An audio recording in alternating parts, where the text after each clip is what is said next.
परशुराम निषाद जिंदाबाद जिंदाबाद जिंदाबाद। परशुराम निषाद जिंदाबाद जिंदाबाद जिंदाबाद। हमारा प्रधान कैसा हो परशुराम निषाद जैसा हो। हमारा प्रधान कैसा हो परशुराम निषाद जैसा हो।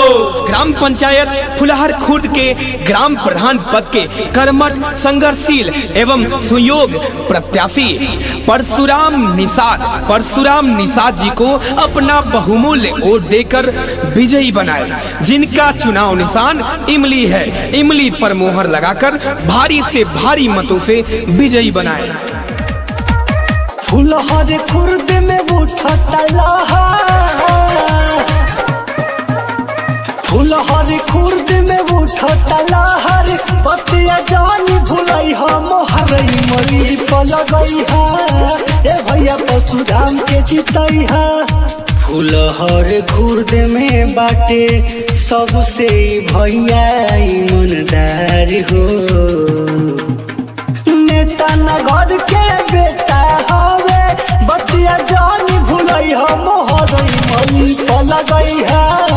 ए भैया परशुराम के जीतई है।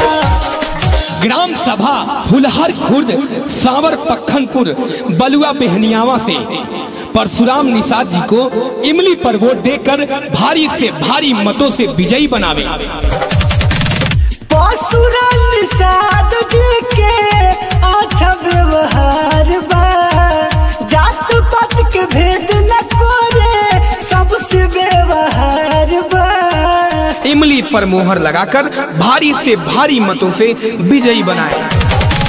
परशुराम निषाद जी के अच्छा व्यवहार बा, जात पात के भेद न करे, सबसे व्यवहार बा। अब की बारी दिहल जमौका, गाँव के विकास करवई हो मोहर नदी पर लगई है। परशुराम निषाद के जीतई है। परशुराम निषाद जिंदाबाद जिंदाबाद जिंदाबाद। परशुराम निषाद जिंदाबाद जिंदाबाद जिंदाबाद। हमारा प्रधान कैसा हो परशुराम निषाद जैसा हो। हमारा प्रधान कैसा हो परशुराम निषाद जैसा हो।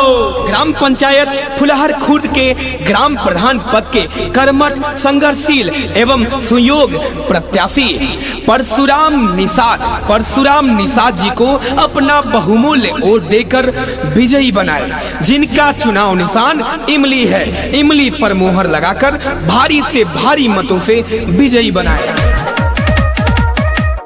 गुजरता घर घर परशुराम जी के नारा, दे दी वोट भैया हो जाई सहारा। इमली पर मोहर लगाकर भारी से भारी मतों से विजयी बनाए।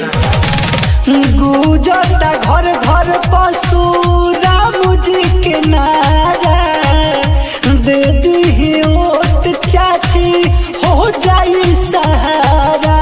श्रीकांत सने ही सुनू संजोग मनीष के लाज बचई है मोहर इमली पर लगई है। मोहर इमली पर लगई है।